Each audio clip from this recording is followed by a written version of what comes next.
was 67 years old when this happened. I had never had more than a speeding ticket in my whole life. I just never thought this would ever happen. There's so many rules and regulations in importing and exporting orchids, and I tried to follow them to the letter. I studied on them. I knew more about them than most importers knew, and it just still wasn't enough.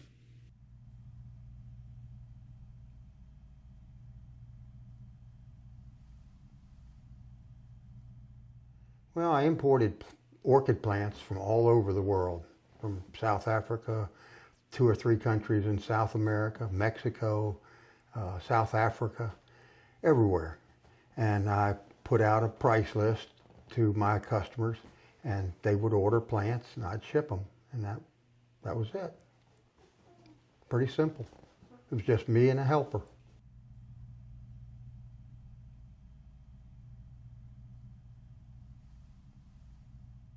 I was working in the front room where I could see out front, and I saw 3 pickup trucks drive into the driveway.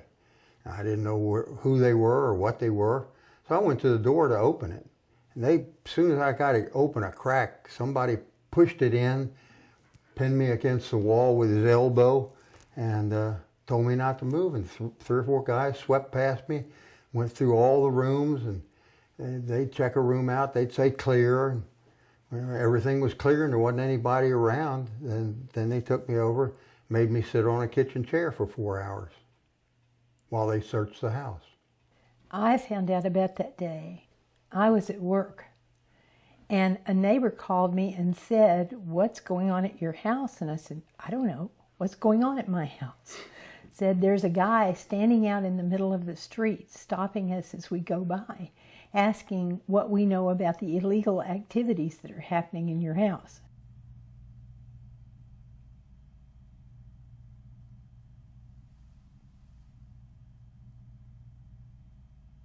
They started having hearings, and at the hearings it seemed like they were involving me with another orchid that I'd never seen, and we went through that a couple times, and then all of a sudden they traded horses, and they got me on something else, some illegal plants that had come in with the wrong name.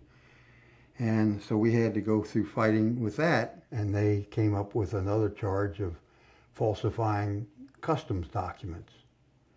Well, this was a document I had never seen, but the export document, the CITES document from Peru that was prepared by the Peruvian government, certified all these plants were legal, and they had all been artificially propagated and grown in greenhouses, and none of them had been taken out of the wild.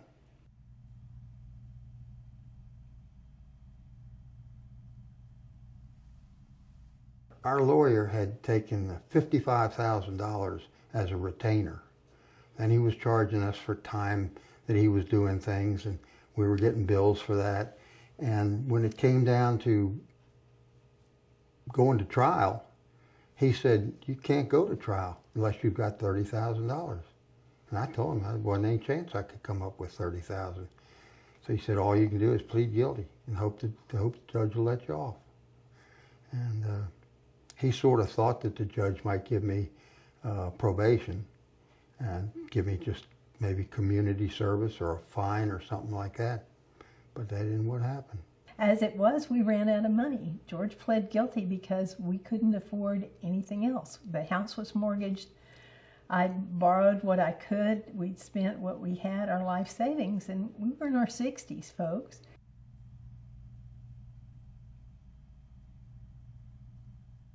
They let me stay out until the 10th of January in 2005. And this was all over with in what, September, October? October of 2000. So they gave me the holidays, Christmas and New Year's and everything. And then we reported up to the prison in Fort Worth the 10th of January. And I can honestly say that's the worst day of my life. It happened that my probation officer got changed 3 or 4 times. And finally I got a probation officer that told me, he said, "I really don't have time to mess with you. you're not a criminal, and I've got some serious cases on my hand. He said, I'm going to ask the court to let you out of probation early. So they cut about 4 months off of it. You don't just send somebody to jail, you send their whole family to jail, because it hurts everybody in the family. I came out of prison a wholly different person. I didn't sleep good. I have nightmares about prison for the longest time.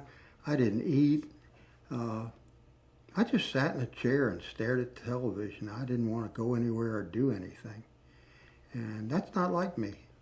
But that's what it did to me.